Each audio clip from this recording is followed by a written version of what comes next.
There's a question that always comes up whenever this topic is discussed in the comments. Which angel is the most powerful of all?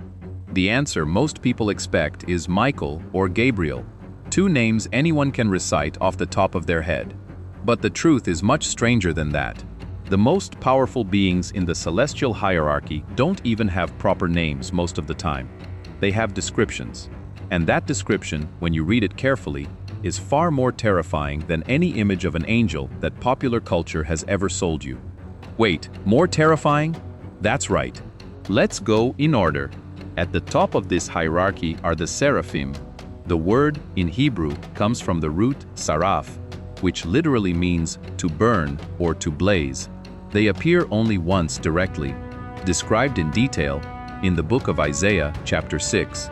In one of the most intense visions in the entire Bible, Isaiah sees the Lord seated on a very high throne, and around him, seraphim, each with 6 wings. With 2 they covered their faces, with 2 they covered their feet, and with 2 they flew. Isaiah 6:2. Notice this detail. Even the beings closest to the throne, those who are literally around God, cover their own faces. They do not look directly. And their main function in this scene is not to fight, not to protect. It is to cry out, in a voice that shakes the foundations of the temple, "Holy, holy, holy is the Lord of hosts."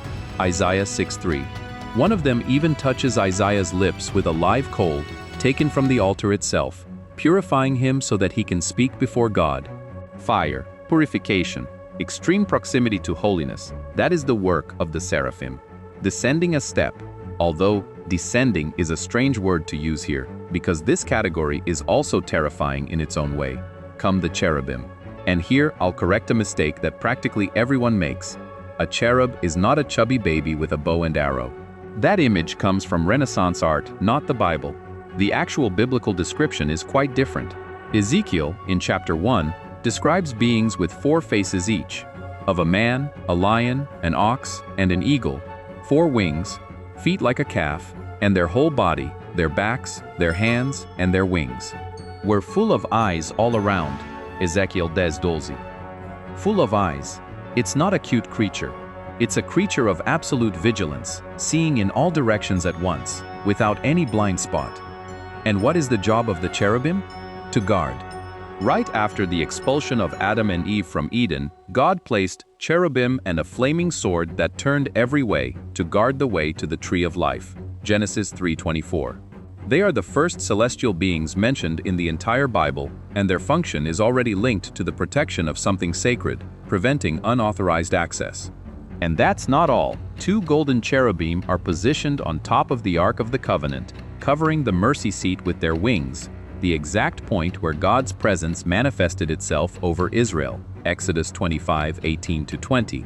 In other words, wherever God's glory is concentrated, there are cherubim guarding nearby. And now we come to the strangest category of all, the one least known, the Ophanim, usually translated as wheels. Ezekiel describes them alongside the cherubim in a way that sounds almost impossible to visualize. Wheels within wheels. Ezekiel 1:16. With rims, full of eyes all around. Ezekiel 1:18. And moving in any direction without needing to turn. Because, according to the text itself, the spirit of the living creatures was in the wheels. Ezekiel 1:20. They are not vehicles that the cherubim pilot separately. They are part of the same living system. It's so visually bizarre that many people throughout history have speculated things completely outside the biblical text to try to explain this image. But the reading most consistent with the rest of Scripture is much simpler. They represent absolute mobility and total vision, a system that accompanies the glory of God moving in any direction, instantaneously, without hesitation. Going back to the initial question, which of these is more powerful? Here, an important pause is necessary because the question may be phrased incorrectly. The Bible doesn't organize these beings in a contest of brute force, like a video game ranking.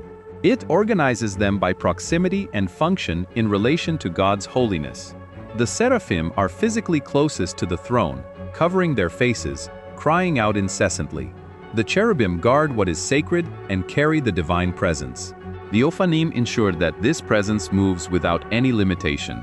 It's not a hierarchy of who wins against whom in a fight.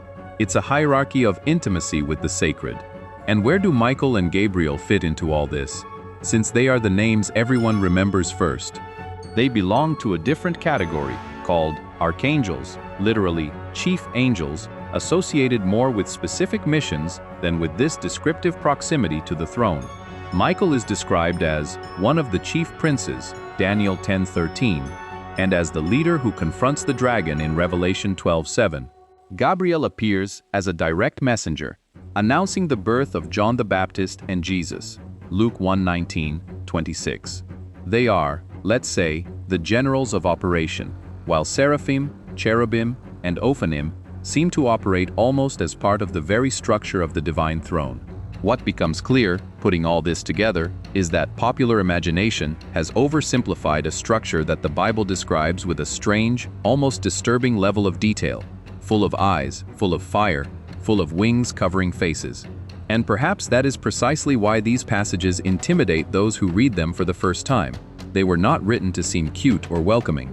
They were written to convey a single central message, repeated 3 times in a row by the seraphim themselves: holiness.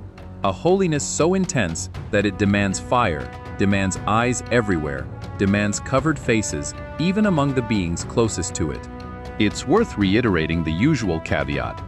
The precise organization of these categories into formal, numbered hierarchies, with fixed names for each level, is a systematization that developed primarily in later theology, most famously through the writings of Pseudo-Dionysius at the beginning of the Christian era, and not something the Bible presents as an organized and closed list, chapter by chapter.